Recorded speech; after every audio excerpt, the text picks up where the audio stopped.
Lectura del Santo Evangelio según San Mateo. El nacimiento de Jesucristo fue de esta manera.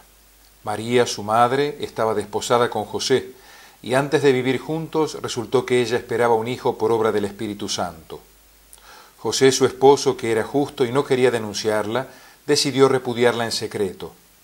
Pero apenas había tomado esta resolución, se le apareció en sueños un ángel del Señor que le dijo: José, hijo de David, no tengas reparo en llevarte a María tu mujer, porque ciertamente la criatura que hay en ella viene del Espíritu Santo.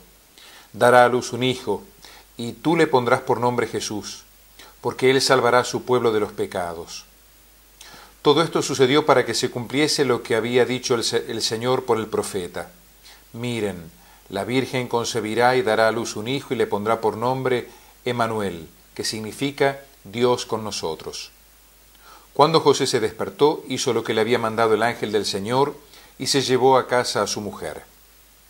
Palabra del Señor. Domingo cuarto de Adviento, ciclo A. Irrumpe en el Evangelio de hoy otra figura clave del Adviento, San José. Se nos explica hoy cómo este varón insigne asumió el papel de padre con respecto a Jesús. El evangelista aclara, sin entrar en detalles, que Jesús fue concebido por obra del Espíritu Santo, cubriendo con un manto de respeto y veneración el misterio grande sucedido en María Santísima. Y para mostrar que San José no tuvo nada que ver con esta concepción, se nos dice que sucedió antes de que comenzaran a convivir como esposos. Ya estaban comprometidos, pero no convivían. Para entender esto, recordemos el ritual del matrimonio judío, que era diverso del nuestro y que tenía dos partes bien diferenciadas. La primera parte referida a todos los aspectos legales, el contrato, por así decir, matrimonial. Legalmente los contrayentes ya eran esposos, pero aún no comenzaban a convivir. El Evangelio nos dice que María ya estaba a este punto, estaba comprometida con José. La segunda parte, más festiva y familiar. El esposo iba acompañado de sus amigos a la casa de la esposa y la traía en alegre cortejo a su propia casa, y entonces sí comenzaban a convivir. En el período entre estas dos ceremonias, María recibe el anuncio del ángel.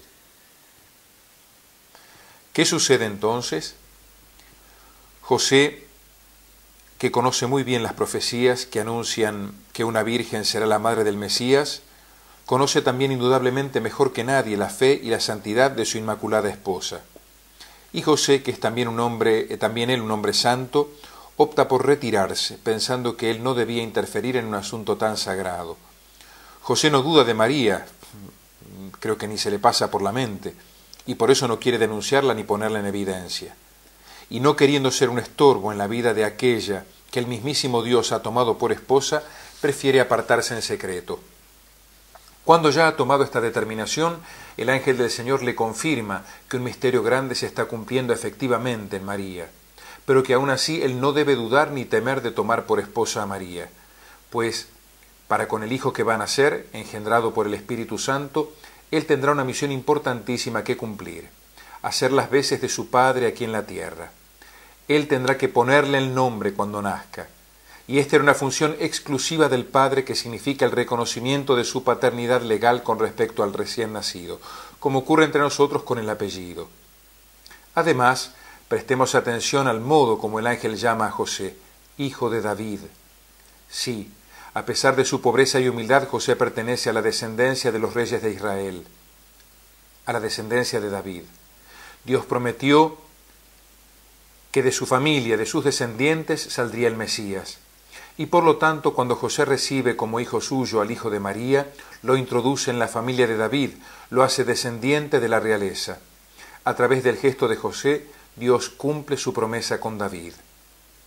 La segunda lectura nos habla precisamente hoy de Cristo Jesús, nacido de la estirpe de David. Promesa, por otra parte, que todo el pueblo esperaba ansiosamente. Según las antiguas profecías, este Hijo de Dios, descendiente de David, tendría un nombre misterioso: Dios con nosotros, el Emmanuel, como nos dice la primera lectura. Al ponerle José el nombre de Jesús, por indicación del ángel del Señor, esta promesa se cumple. Jesús significa el Señor salva. Jesús es entonces el Emmanuel anunciado. Dios está con nosotros para salvarnos. Volvamos nuestra mirada interior a la figura de José. Era un hombre justo, nos dice el Evangelio.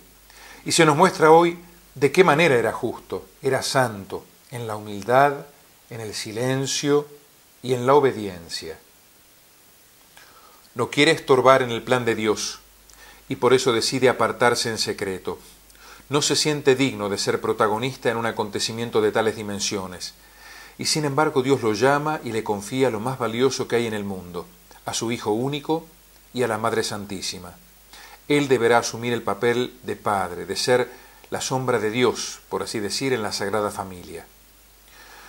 Lo que debe hacer José ante la mirada de los hombres puede ser muy poca cosa, puro trabajo. Ponerle el nombre al niño, trabajar para que ese niño y su madre tengan una casa digna, alimento suficiente, cuidarlos y protegerlos a los dos, darles por otra parte el marco institucional, afectivo y familiar, que significa también para ellos el vivir en una familia normal, decente. Pero José, obedeciendo, realiza las promesas salvadoras de Dios. Ha llegado el descendiente de David que salvará a todos los hombres. Y este es justamente el punto del Evangelio de hoy que quiero que retengan en la memoria. Dios nos llama a todos para que participemos en la obra de la salvación. Todos tenemos misiones distintas, ninguno es imprescindible, pero todos somos importantes. Para Dios no hay segundos ni terceros papeles. En la historia de la salvación todos somos protagonistas. Y si no, miremos a San José. ¿Quién es San José? ¿El tercer puesto en la Sagrada Familia? Humanamente hablando, quizás, pero sin embargo, sin su disponibilidad, ¿qué hubiese pasado? Tenemos entonces que evitar dos peligros. Uno, el ponernos en estrellas, pretendiendo estar siempre en el centro de la escena, siempre brillando en el candelero, en el primer puesto, siendo o presentándonos como los salvadores. La soberbia es una gran mentira y por eso es un gran pecado.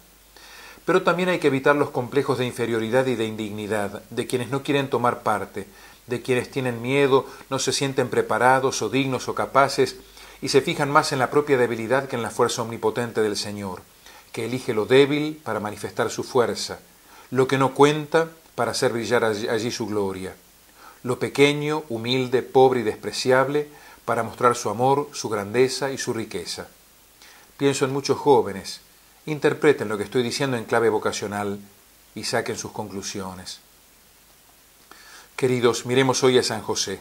Él no buscó aparecer ni brillar, al contrario, quiso huir en secreto, pero obedeció al llamado de Dios, y su pequeñez se convirtió en algo muy grande en manos del Altísimo.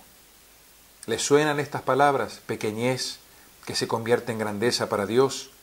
Sí, es el digno esposo de María Santísima. Como Él entonces, como María, como Jesús, pongámonos cada día incondicionalmente en manos de Dios para asumir y realizar nuestro papel en la historia de la salvación. Amén.